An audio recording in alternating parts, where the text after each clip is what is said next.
maka sama dengan dia mengadakan perkumpulan dalam kebun surga yang ada di rumahnya. Kemudian lagi kata beliau, barang siapa yang memperingati peringatan Maulid Nabi di rumahnya, maka para malaikat mengelilingi akan rumahnya. Buat apa? Buat memintakan keamanan. Buat apa? Memintakan akan diberkahi rezeki dan harta serta keluarganya berkat di dalam rumahnya diperingati peringatan Maulid Nabi Muhammad sallallahu alaihi wasallam. Mudah-mudahan kita diberikan taufik hidayah Allah Subhanahu wa taala agar kita bisa memperingati Maulid Nabi Muhammad sallallahu alaihi wasallam di rumah-rumah kita. Amin ya rabbal alamin. Tidak sempurna keimanan seseorang pada setiap tahunnya dia memperingati hari ulang tahun anaknya. Pada setiap tahunnya dia memperingati hari milad anaknya. Pada setiap tahunnya dia memeriahkan hari kelahiran anaknya, akan tetapi tidak memeriahkan peringatan hari kelahiran nabinya, ialah Nabi kita Nabi Muhammad. Sehingga Nabi kita Nabi Muhammad SAW bersabda dalam sebuah hadisnya bahwasanya la yu'minu ahadukum hatta bahwasanya kata Nabi Muhammad SAW tidak sempurna keimanan seseorang sehingga aku lebih dia cintai daripada anaknya, daripada orang tuanya, daripada manusia seluruhnya. Bahkan dulu ada sahabat perempuan yang mana suaminya ikut berperang bersama Rasulullah, yang mana anaknya ikut berperang bersama Rasulullah SAW. Kemudian setelah peperangan dikhabarkan kepada sahabat perempuan ini bahwasanya suamimu meninggal dunia dalam peperangan, anakmu pun juga meninggal dunia dalam peperangan. Kemudian tidak dihiraukannya akan pernyataan daripada sahabat ini, akan tetapi apa yang dinyatakannya kepada sahabat yang mengkhabarkan tadi, bagaimana kabarnya Rasulullah. Yang lebih diutamakannya adalah Rasulullah, yang lebih diperhatikannya adalah Rasulullah, yang lebih ditakutkan akan keadaannya adalah Rasulullah SAW. Kata si sahabat perempuan ini, jikalau suamiku ikut berperang bersama Rasulullah, anakku ikut berperang bersama Rasulullah, kemudian suamiku dan anakku meninggal dalam peperangan, makanya sudah nyaman di akhirat. Kenapa sudah nyaman di akhirat? Karena sudah dijamin akan dibalas adalah surga.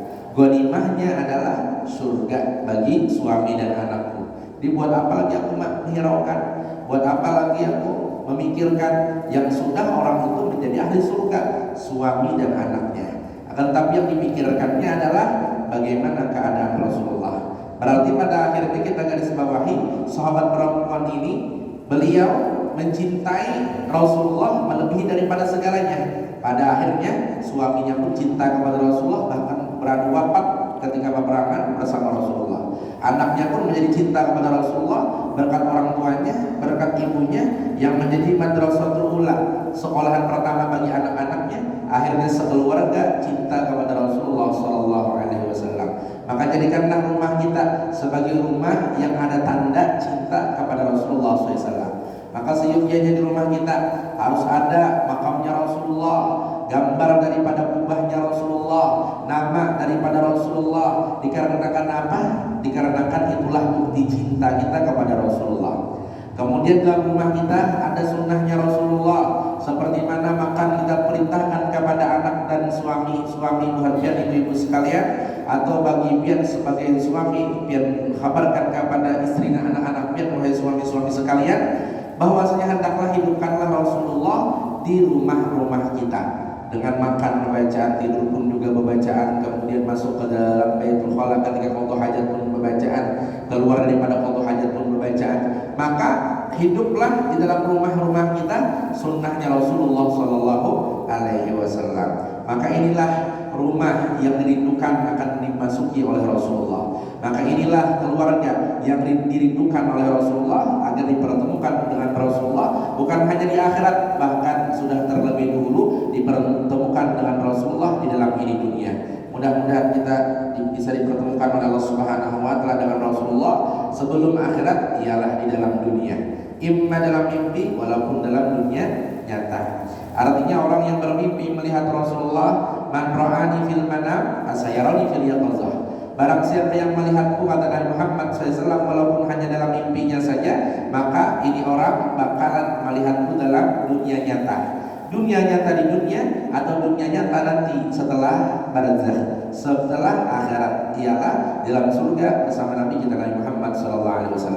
Inilah yang diinginkan oleh para wali-wali, inilah yang diinginkan oleh ulama-ulama kita bahari, bahwasanya mereka menginginkan bagaimana caranya bermimpi dengan Rasulullah, bagaimana caranya agar bisa mimpi Rasulullah. Sebab apabila tidak pernah bermimpi Rasulullah, khawatirnya kata mereka kalau kita di akhirat nanti tidak bertemu dengan Rasulullah SAW. Maka hendaklah kita mengumpulkan amalan demi amalan. Apa saja yang pian dapatkan daripada guru-guru kita, apa saja yang pian dapatkan daripada ulama-ulama kita berupa amalan, maka hendaklah amalkan. Berupa sholawat, maka hendaklah rutinkan, istiqomahkan sebelum kita tidur. Sholawat dan kerinduan yang mendalam kepada Rasulullah SAW, maka akan diberikan sebuah hadiah bermimpi melihat Rasulullah SAW. Ya Allah, mudah-mudahan kita seberataan diberikan hadiah oleh Allah Subhanahu Wa Taala berupa pertemuan dengan Rasulullah SAW. Amin ya rabbal alamin. Salah satu ciri orang yang ingin dipertemukan dengan Rasulullah ialah diantaranya mengikuti apapun yang diperintahkan oleh Rasulullah SAW. Sebagaimana Nabi kita Muhammad SAW bersabda dalam hadisnya yang diriwayatkan daripada Mu'adz bin Jabal, bahwasanya Rasulullah SAW bersabda, "Yaqulullahu ya bani Adam, istahyi minni inda maksiatik, wa ana astahyi minka yaumal aradil akbar.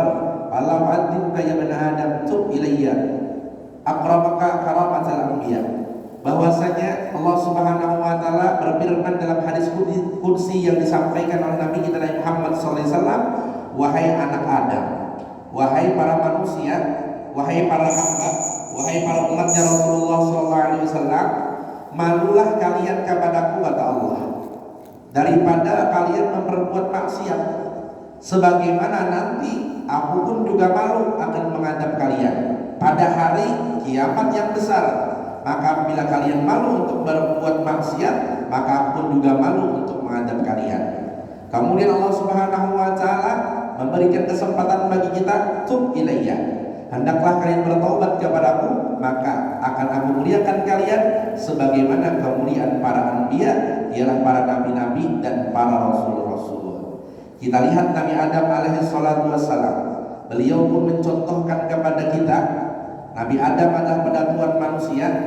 Kemudian Nabi Adam adalah contoh bagi kita agar kita apabila kebaikan hendaklah kita ikuti. Apabila suatu kesalahan maka hendaklah kita hindari.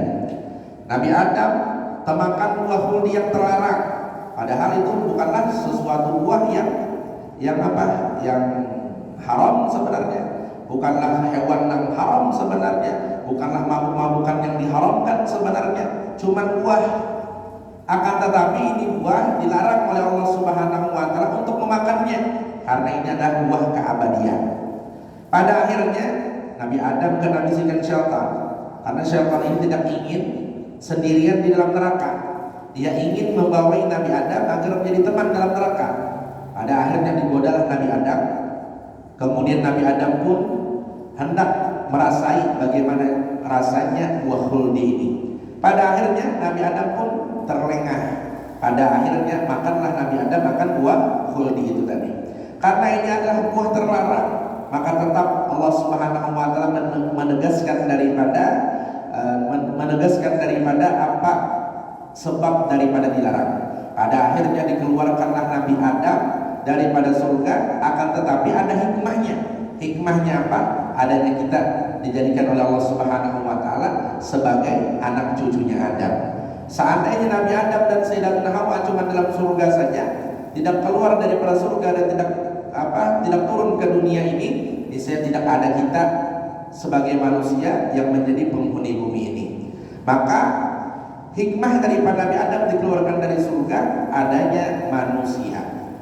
Kenapa jadi dikeluarkan Nabi Adam dari surga? Hikmahnya hendak menampakkan daripada nur Nabi kita Nabi Muhammad SAW. Karena apabila di surga itu ngarannya manusia, walaupun kayak apa dia berhubungan suami istrinya, kadang bakalan mau anakan, kadang bakalan membuahkan daripada hasil. Pada akhirnya keluar dari surga, maka disitulah Allah Ta'ala hendak menampakkan daripada nur Nabi kita Nabi Muhammad SAW. Setelah itu diterima taubatnya Nabi Adam. Nah ini pun juga pelajaran bagi kita sebagai manusia. bagaimanapun dosa kita, bagaimanapun larangan Allah yang pernah kita kerjakan, maka tetap yang namanya Allah Ar-Rahman Ar-Rahim, Maha Pengasih lagi Maha Penyayang. Maka tetap walaupun dosa kita sebanyak kerikil yang ada di daratan, bagaikan buih yang ada di lautan, tetap Allah Subhanahu wa taala wa ana tawwabur rahim, Maha penerima taubat dan Maha mengasih sayang kepada hambanya. Pada akhirnya diterimalah taubat Nabi Adam dengan berkat apa? Dengan berkat Nabi kita Nabi Muhammad sallallahu alaihi wasallam. Kemudian Nabi Nuh juga selamat daripada banjir bandang karena di jiwanya Nabi Nuh ada Nabi kita Nabi Muhammad sallallahu alaihi wasallam. Nabi Musa selamat dari tenggelam karena di jiwa Nabi Nuh, Nabi Musa ada nur Nabi kita Nabi Muhammad sallallahu alaihi wasallam. Maka kembangkanlah nur Nabi kita Nabi Muhammad dalam jiwa raga kita, maka kita pun akan diberikan keselamatan oleh Allah Subhanahu wa taala. Bagaimana cara kita mengembangkan nur Nabi kita Nabi Muhammad di batang tubuh kita, yang sebenarnya kita ini sebagai manusia terjadinya, diciptakannya, dijadikannya memang dengan sebab nur Nabi kita Nabi Muhammad SAW. Maka hendaklah kita musyahadahkan bahwasanya setiap kali kita beramal ibadah bukanlah amal ibadah kita, melainkan amal ibadah Nabi Muhammad. Ketika kita bersedekah, maka kita bayangkan dalam hati kita bukanlah sedekah kita, melainkan sedekah Nabi Muhammad. Ketika kita pemurah, suka berbagi kepada sesama, maka niatkan dalam hati kita bukanlah kepemurahan kita, ini adalah kepemurahan Nabi Muhammad. Maka apabila kita sadarkan seperti demikian, walaupun ada ujub, riya, sum'ah, takabburnya dalam hati kita, tetap amal ibadah kita diterima karena sebelumnya sudah kita sadarkan ini bukan amal ibadahku, melainkan amal ibadah Nabi Muhammad sallallahu alaihi wasallam. Maka bila orang seperti demikian memusyahadahkan, membayang-bayangkan dalam hati dan pikirannya bahwa ini sebab Nabi Muhammad, maka seluruh amal ibadahnya bakal diterima oleh Allah Subhanahu wa taala. Mudah-mudahan amal ibadah kita diterima oleh Allah dan mudah-mudahan kita diberikan taufik hidayah agar istiqamah dalam beramal ibadah. Amin ya rabbal alamin. Kemudian lagi daripada itu, Nabi kita Nabi Muhammad sallallahu alaihi wasallam ini adalah rahmatun muhdah, rahmat yang dihadiahkan kepada umat Nabi Muhammad seluruhnya. Makanya Allah Subhanahu wa taala berfirman dalam Al-Qur'an, "Qul bi fadlillah wa bi rahmatihi fa bidzalika falyafrahu." Katakanlah dengan datangnya karunia Allah, dengan datangnya rahmat Allah, "Wa ma arsalnaka illa rahmatan lil alamin." Tidak bakalan kuutus kata Allah engkau wahai Muhammad melainkan karena engkau menjadi rahmat bagi seluruh alam, fa bidzalika falyafrahu. Maka dengan datangnya rahmat Allah ini berupa Nabi Muhammad, hendaklah kita bergembira. Salah satu kegembiraan kita ialah dengan cara kita memperingati peringatan hari lahirnya Nabi Muhammad. Imma dilanggar, wa imma di musalla, wa imma di masjid, wa imma di halaman kampung, wa imma di rumah-rumah kita, adakanlah peringatan Maulid Nabi Muhammad. Tidak bisa besar-besaran, kumpulkan orang 10 orang, kemudian bagikan makanan sebisa kita, semampu kita, maka kita niatkan. Jadi saya mengadakan seperti demikian karena mengagungkan hari bulan kelahiran junjungan Nabi Muhammad. Maka dengan sebab demikian, maka patutlah kita mendapatkan syafaat dari Nabi Muhammad sallallahu alaihi wasallam. Barangkali makanannya bubur kacang ka roti misalkan, tapi niatannya memberikan Nabi. Dia antara maghrib dan isya di rumah kita, orang berlima kumpulakan baca burdah aja nanti baca, makanannya bubur kacang aja, campur roti juga. Tapi niatannya memperingati Maulid Nabi, maka ini pun juga termasuk orang yang membesarkan memperingati peringatan Maulid Nabi. Bubur kacang aja makanannya, maka kawan sudah mau lombok mulai rumah. Lalu dia kawan hanya ini merasai bubur kacang sing parasan. Nah, kenapa? Karena bubur kacang tadi dicampur lawan lombok, nah dibawa dari rumah. Di apapun makanannya, apapun minumannya, apapun hidangannya, apapun jamuannya, yang penting kita menghadiri dan memperingati peringatan Maulid Nabi besar Muhammad sallallahu alaihi wasallam. Kemudian lagi daripada itu, keistimewaan Nabi kita Nabi Muhammad luar biasa. Sampai-sampai orang yang sering mengingat nama Nabi Muhammad, orang yang sering menyebut nama Nabi Muhammad, orang yang selalu melantunkan salawat kepada Nabi Muhammad,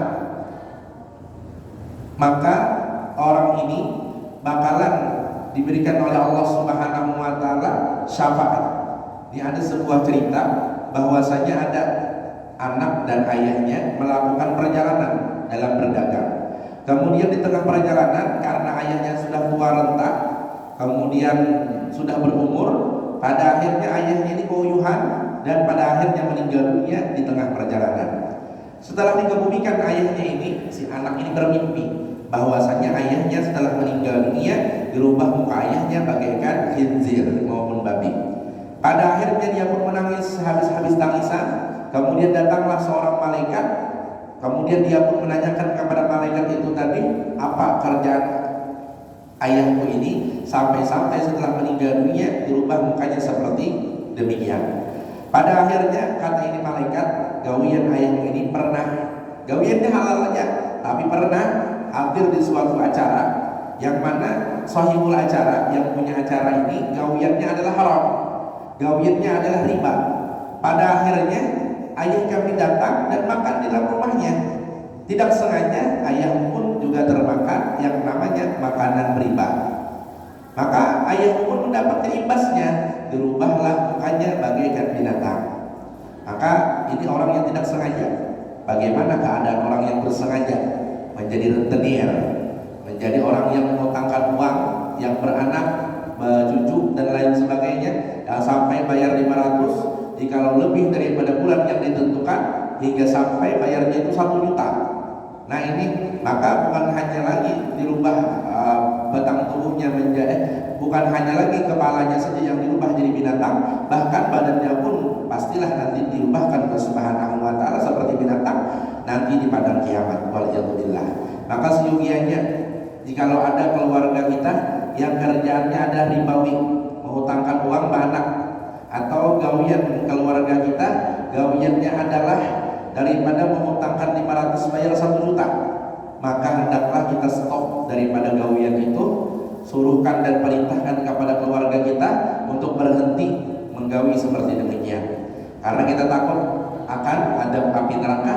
Karena walaupun mereka nyaman kehidupan di dunia dengan profesi mereka sebagai menghutangkan uang yang berbunga, maka cuman hanya di dunia nyamannya, akan tetapi di akhirat bakalan celaka, di akhirat bakalan diadab. Waliyadzubillah.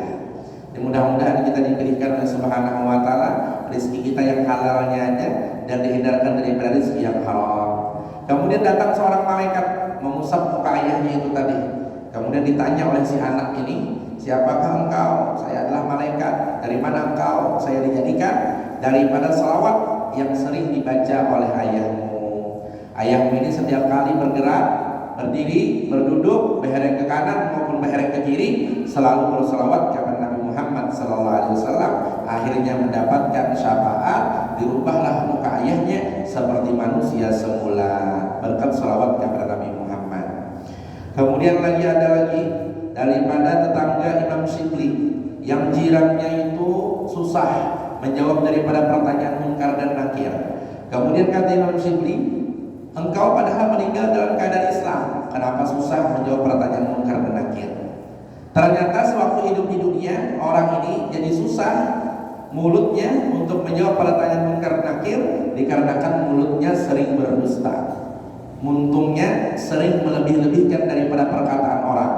Maka susahlah mulutnya di padang kiamat untuk menjawab pertanyaan munkar dan nakir. Kemudian ternyata datang muwakkal, seorang malaikat yang mengajarkan kepada ini orang menjawab pertanyaan malaikat munkar dan nakir. Jadi ada malaikat spesial yang dijadikan untuk mengajarkan kepada si pemuda ini yang baru meninggal dunia, yang susah menjawab pertanyaan munkar dan nakir, mengajarkan oleh malaikat akan jawabannya. Pada akhirnya dia bisa menjawabnya. Ternyata berkat si pemuda ini pernah lewat di suatu tempat, lewat di suatu majelis yang mana di dalamnya disebutkan nama Nabi Muhammad. Kemudian si pemuda ini pun mendengar akan nama Nabi Muhammad, dia pun sontak menyebutkan dan menjawab Allahumma shalli wa sallim alaihi. Dengan sebab daripada jawabannya inilah pada akhirnya dia pun dimudahkan untuk menjawab pertanyaan munkar dan nakir. Maka jangan sampai susah mulut kita ketika disebutkan nama Nabi Muhammad, kita tidak menjawab sebutan salawat kepada Nabi Muhammad. Ketika disebutkan nama Nabi Muhammad, maka langsunglah kita menjawab Allahumma sholli wa sallim alaih, karena walaupun itu simpel, walaupun itu mudah, walaupun itu nyaman kita menyebutkannya, akan tetapi pahalanya sangat luar biasa, bahkan menjadi syafaat kita di hari kiamat nantinya. Mudah-mudahan kita selamatan dunia dan akhirat beradaan, amin. Kemudian lagi bahwasanya ada juga seorang pemuda yang maksiat luar biasa, yang dosa kesalahannya banyaklah luar biasa. Pada akhirnya setiap bulan Rabiul Awal, setiap bulan Maulid, dia membeli pakaian yang baru, dia membeli parfum yang baru, dia memakai peci yang baru, dia memakai jubah yang baru. Niatannya, aku mengagungkan peringatan Maulid Nabi Muhammad SAW. Dengan pengagungannya inilah yang menjadikan syafaat, yang memberatkan timbangan amal jahatnya yang paling berat. Akan tetapi datanglah pahala pengagungan itu di mizan, akhirnya beratlah timbangan baiknya berkat dia mengagungkan dengan bulan kelahiran junjungan Nabi Muhammad. Ini orang-orang Islam. Bahkan orang-orang kafir saja dapat kemanfaatannya, seperti mana Abu Lahab yang diringankan siksanya setiap hari Senin berkat himung dan gembira dengan hari kelahiran Nabi Muhammad Sallallahu Alaihi Wasallam. Maka bagaimana keadaan kita sebagai orang Islam, sebagai orang yang beriman, sebagai orang yang umat Nabi Muhammad SAW? Maka bukan hanya diringankan daripada azab kubur, bahkan kita dihindarkan daripada azab kubur berkat diri kita selalu kita hidupkan Nabi Muhammad Sallallahu Alaihi Wasallam. Mudah-mudahan kita kalau menyandarkan semua amal ibadah kita bukan amal ibadah kita, melainkan amal ibadah Nabi Muhammad Sallallahu Alaihi Wasallam. Kemudian di zaman Imam Ibnul Jauzi ada seorang raja nama rajanya adalah Raja Muzaffar. Raja Muzaffar ini pada tahun pertama beliau ingin memperingati peringatan Maulid Nabi, beliau mengadakan besar-besaran. Pertama kali langsung besar-besaran.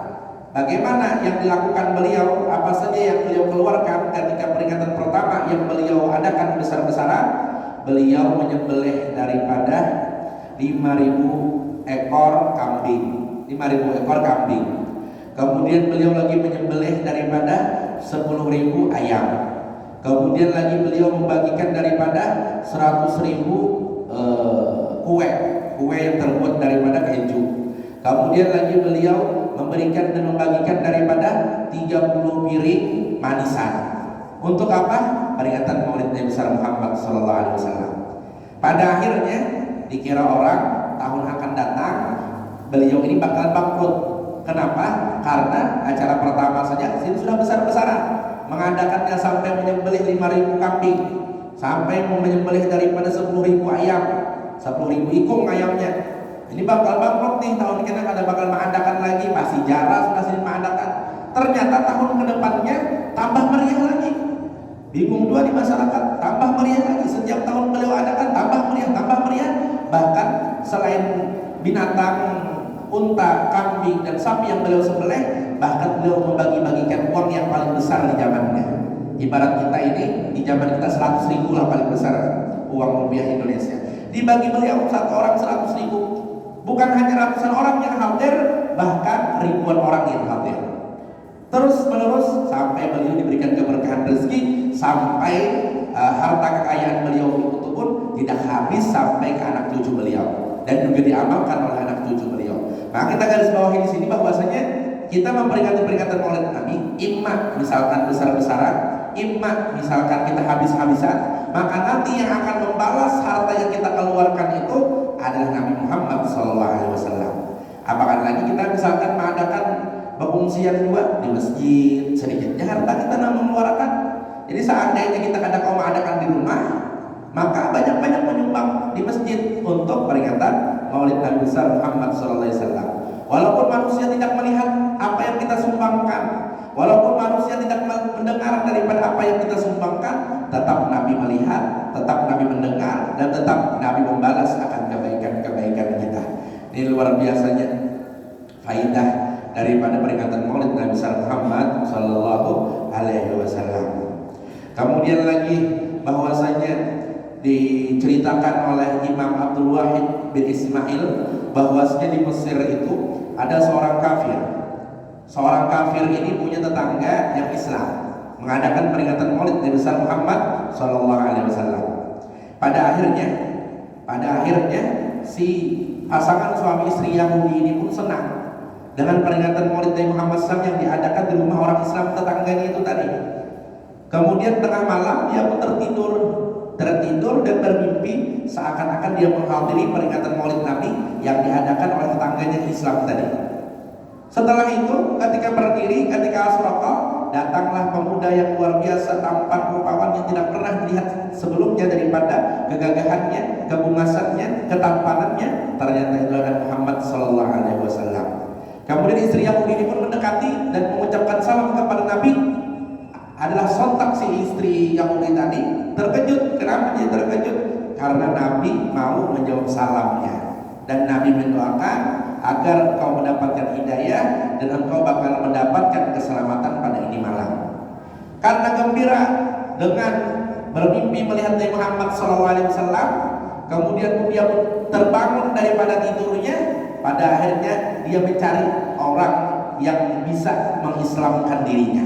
Karena kegembiraan, keimungan betapa Nabi Muhammad dalam mimpi, akhirnya mencari beberapa murid siapa yang akan mengislamkannya.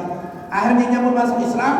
Ternyata ada lengkap lagi jarinya, punya lakiku kalau umatku masuk Islam. Sekali jadi cari-carinya, lakinya kan ada. Ternyata lakinya datang dari pasar membawa makanan sing banyak kan. Ditanya, hendak apa yang dengan makan banyak ini? Kemudian kata si laki, aku hendak menyelamati keislaman kamu, dan aku hendak memperingati Maulid Nabi Muhammad SAW. Kemudian kata si istri, kenapa pengen jadi tahu? Kemudian kenapa pulang pian hendak mengadakan peringatan Maulid Nabi? Maka pian masih Yahudi. Kemudian kata si suami, aku pun tadi malam juga bermimpi melihat Nabi Muhammad SAW, kegembiraanku, dan aku mengetahui bahwasanya engkau sudah masuk Islam karena engkau gembira dengan bertemunya dengan Nabi Muhammad SAW, dan aku pun ikut juga masuk ke dalam agama Islam. Akhirnya dua pasang suami istri ini dapat hidayah berkat kegembiraannya mendengarkan peringatan Maulid Nabi yang diadakan di rumah tetangganya. Nah, mudah-mudahan kita jangan kalah dengan orang yang demikian. Kita orang Islam makinnya gembira, himbung, senang dengan peringatan Maulid Nabi Muhammad Sallallahu Alaihi Wasallam. Jangan sampai terlambat kita apabila diadakan di kampung halaman kita peringatan Maulid Nabi. Jangan sampai kita datang di waktu ceramahnya saja. Jangan sampai kita datang waktu doanya saja. Akan tapi kita terlambat datang untuk mengumandangkan salawat bersama-sama kepada Nabi Muhammad SAW. Apakah lagi indal qiyam? Ketika berdiri itulah yang paling mustajab, karena kehadiran para wali dan Nabi kita Nabi Muhammad SAW. Diceritakan di pemakaman Zambal itu ada seorang pemuda yang ingin ziarah ke makam para wali yang ada di sana. Akan tetapi dia tidak melihat seorang wali pun berada dalam kubur mereka. Kemana? Ternyata ditanya oleh si pemuda ini kepada juru kunci yang menjaga makam Zambal itu tadi, kemana mereka para wali Allah Subhanahu wa Ta'ala yang dimakamkan di sini? Biasanya kalau aku ziarah ke makam sini, mereka pasti hadir menghadapi. Kemudian kata si juru kunci, mereka tidak ada pada malam hari ini karena mereka menghadiri peringatan Maulid Nabi yang diadakan di rumahnya Habib Ali bin Muhammad bin Husain Al-Habsyi. Maka dengan peringatan Maulid, kita baca Maulid Al-Habsyi, bukan hanya wali saja yang hadir, bahkan Nabi kita Muhammad SAW pun juga hadir. Mudah-mudahan kita merasakan dan meyakini akan kehadiran Nabi kita Nabi Muhammad Sallallahu Alaihi Wasallam. Yang luar biasa Nabi Muhammad diketahui sudah oleh orang kafir, orang Mesir tadi, orang Yahudi, bahwasanya tampan rupawan luar biasa yang tidak pernah lagi melihat ketampanan seperti Nabi Muhammad Sallallahu Alaihi Wasallam. Yang mana perawakan Nabi Muhammad SAW itu tidaklah tinggi dan tidaklah juga pendek, tidak tinggi dan tidak juga rendah. Ketika Nabi Muhammad SAW duduk bersama orang-orang yang tinggi, maka sama rata badannya dengan badan Nabi Muhammad SAW. Akan tetapi ketika Nabi Muhammad SAW berdiri, walaupun berdiri bersampingan dengan orang yang paling tinggi, tetap Nabi Muhammad SAW melebihi ketinggiannya daripada orang itu tadi. Inilah daripada khususiyat Nabi kita Nabi Muhammad Sallallahu Alaihi Wasallam. Kemudian Nabi kita Nabi Muhammad berjalan itu cepat. Seakan-akan kata para ulama, Nabi itu berjalan cepat bagaikan turun daripada gunung. Saking cepatnya bagaikan berjalan turun dari gunung. Mengapa Nabi kita Muhammad SAW berjalan cepat? Supaya apa? Supaya terhindar daripada bersinggah-singgah. berpander, berbicara yang tidak ada faedah. Ini Nabi Muhammad Sallallahu Alaihi Wasallam. Akan tetapi Nabi Muhammad SAW kalau berjalan di hadapan orang tua, maka Nabi tetap memelankan daripada jalannya karena mendahulukan orang yang lebih tua umurnya daripada Nabi Muhammad Sallallahu Alaihi Wasallam. Inilah akhlak Nabi kita Nabi Muhammad yang patut kita tiru, yang patut kita contoh. Bahkan daripada Sayyidina Umar radhiyallahu an, yang beliau tidak berani berjalan di depan orang tua, padahal orang tua itu Yahudi. Karena apa? Karena mengamalkan hadis Nabi. Ya Nabi, hendaklah hormati orang tua dan sayangilah anak yang muda. Artinya sayangilah kakak-kakak halus. Maka tanda orang yang bakalan nanti dimasukkan ke dalam surga, surganya itu berbeda daripada surga-surga yang lainnya, adalah orang yang ketika di dunia suka menggembirakan hati kekanakan. Ada tuh surga yang spesial bagi orang-orang yang sewaktu di dunia katuju memuliakan kekanakan. Nah, kalau kita ingat daripada amalan orang kampung di Wadahulun itu, lawan kekanakan ini sendiri kasih sayang luar biasa. Bahkan ketika kekanakan itu bergaya, beliau kadang menakur secara langsung dengan kekanakan itu tadi, akan tetapi beliau memberikan hadiah. Memberikan hadiah apa? Uang. Ujar sendiri. Nah, bari uang. Artinya bari duit, isuk jangan bergaya lah di sini. Dengan pemberian uang tadi, jika pada bergaya di sini kan bari pulang. Lalu pada akhirnya kekanakan tadi, karena dibari sini uang, kemudian dijanjikan sini diberikan uang, pada akhirnya ampih bergayaan. Nah, ini artinya ketujuh menghimungkan kekanakan, dan ketujuh kayak pacarannya kekanakan itu himung juga beribadah berjamaah bersama kita semua di dalam masjid, musola maupun di langgarnya. Ini luar biasa akhlak-akhlak itu, anak-anak orang tua kita bahari menghimungkan kepada kekanakan. Bahkan Nabi kita Nabi Muhammad SAW menyampaikan, apabila kalian berpergian jauh, maka hendaklah setelah bepergian jauh itu membawa oleh-oleh. Jangan sampai kena membawa oleh-oleh. Kenapa?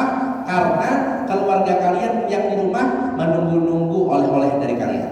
Menunggu-nunggu oleh-oleh dari kalian. Apakah lagi anak-anak kalian? Maka sesungguhnya engkau akan bakalan dikumpulkan dalam surga yang namanya adalah Darul Farah. Darul Farah, rumah kegembiraan dalam surga bagi orang yang menggembirakan, kata Nabi Muhammad, bagi kekanakan. Nah, makanya keingatan ulun bahari, paman ulun, padahal kan ada perjalanan jauh, si Jin baelang ke rumah ulun masih kekanakan. Jadi pas sahabat kalian si baelang ke rumah ulun karena kekanakan, dijulungsin hadiah, dijulungsin mainan, dijulungsin duit. Kekanakan himungnya sebagaimana yang diamalkan oleh guru saman mulia. Waktu datang pada para kain ulun di Kalayan, guru saman mulia ini jar haji ulun. Nah, sahabat kalian membagi duit tolong kekanakan sebelum sin kulit ke martabula. Bagi duit dulu saja. Kenapa? Karena di saking hendak menghimungkannya lawan kekanakan. Ini luar biasa.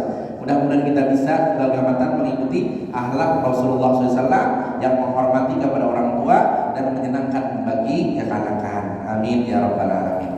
Kemudian kata sahabat sahabat Nabi Muhammad SAW, tidak pernah aku melihat kegantengan, kewibawaan seperti Nabi Muhammad sebelum dan sesudahnya. Maka dikatakan oleh para ulama, ma ra'aitu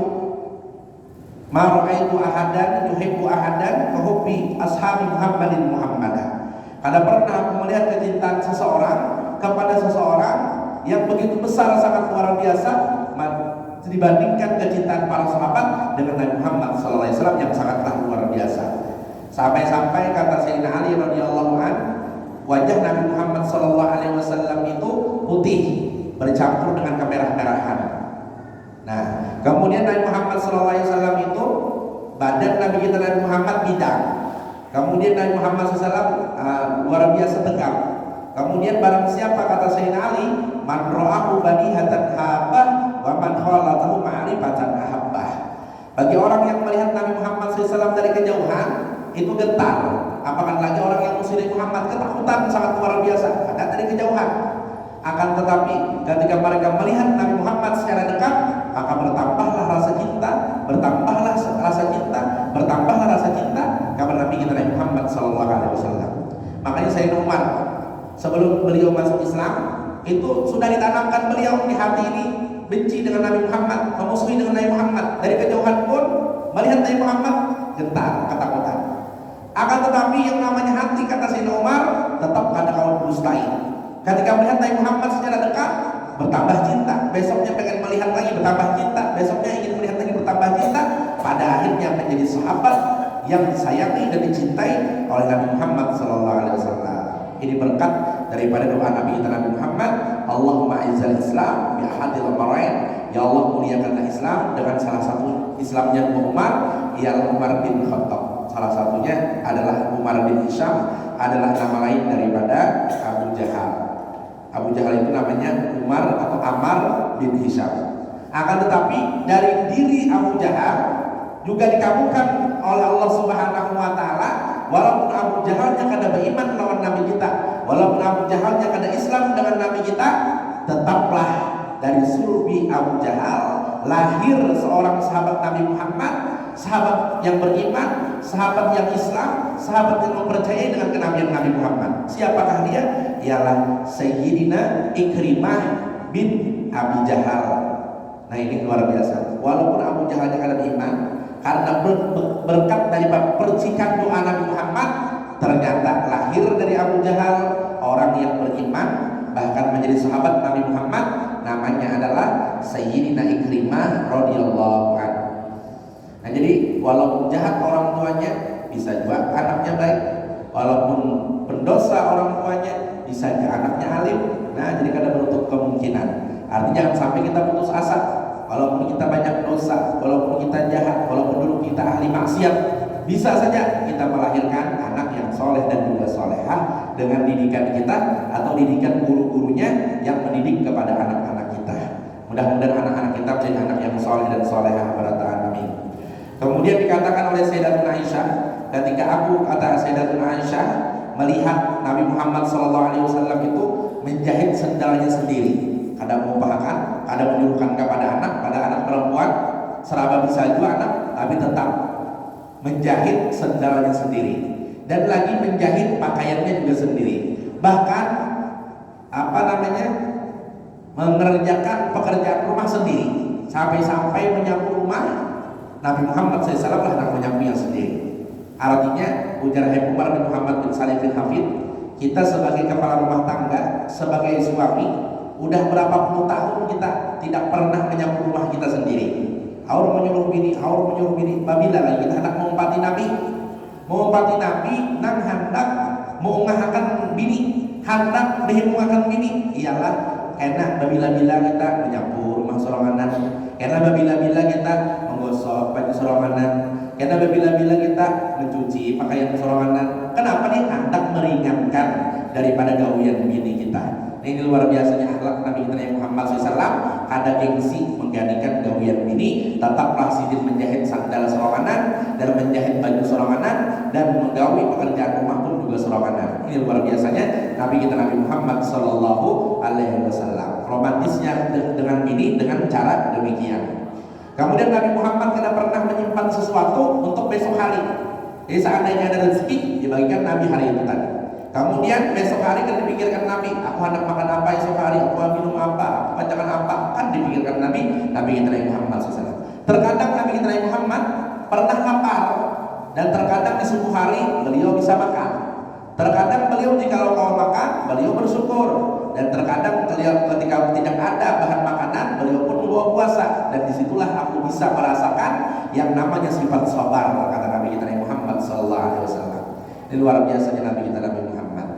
Kemudian lagi tidak pernah kata para sahabat aku mencium aroma yang paling harum dibandingkan aroma harumnya Nabi kita Muhammad SAW. Perlu Nabi kita Muhammad bahkan dikumpulkan oleh istri Nabi Muhammad, pada akhirnya menjadi parfum anaknya Sayyidina Hasan, anaknya Sayyidatuna Fatimah, Sayyidina Hasan dan Husain. Itu berasal dari mana? Dari parfumnya Nabi kita Muhammad SAW yang menjadi parfum. Kemudian Nabi kita Muhammad tidak pernah merayap di batang tubuhnya ini nyamuk, tidak pernah. Kemudian lagi serangga maupun lalat, tidak pernah. Kemudian beliau Nabi kita Muhammad ketika berjalan tidak ada yang namanya bayang-bayang. Kemudian ketika Nabi Muhammad sedang berjalan walaupun panas hari, maka malaikat menyuruh awan untuk menaungi. Kemudian Nabi kita Nabi Muhammad ketika menghadapi hewan yang buas, yang liar, mereka pun tunduk dan kasih sayang di hadapan Nabi Muhammad Sallallahu Alaihi Wasallam. Nah inilah luar biasaan daripada kepribadian Nabi kita Nabi Muhammad Sallallahu Alaihi Wasallam. Mudah-mudahan kita pun bisa mengikuti jejak langkah Nabi Muhammad dengan mengerjakan segala sesuatu yang jikalau istri kita lelah untuk mengerjakannya, maka hendaklah kita ringankan kelelahan istri kita daripada pekerjaannya. Dan mudah-mudahan kita diberikan taufik hidayah oleh Subhanahu wa taala agar kita bisa mengikuti jejak langkahnya Nabi kita Nabi Muhammad sallallahu alaihi wasallam. Mudah-mudahan kita panjang umur, sehat afiat, kabul segala hajat, selamat dunia akhirat, terkumpul di dunia, terkumpul di dalam akhirat, masuk ke dalam surga bersama Nabi kita Nabi Muhammad sallallahu alaihi wasallam. Amin ya rabbal alamin. Yang saya dapat menyampaikan, mudah-mudahan berkah manfaat kita engkau mengamalkan. Wabillahi taufiq wal hidayah. Assalamualaikum warahmatullahi wabarakatuh. Amin. Bismillahirrahmanirrahim. Alhamdulillahirabbil alamin. Allahumma shalli wa sallim ala sayyidina Muhammadin nabiyil ummi al-habib al-fadil al-azim wa jadu sahbihi ajmain. Allahumma nas'aluka ilman nafi'a wa taqabbala wa rizqan halalan tayyiban wa shifaan min kulli da'. Allahumma inna nas'aluka at-taubah wal maghfirah wa taufiq wal hidayah wal istiqamah wa husnul khatimah. Wa sallallahu ala sayyidina Muhammadin wa sallam. Bi fadli subhana rabbika rabbil izzati amma yasifun. Wa salamun alal mursalin walhamdulillahi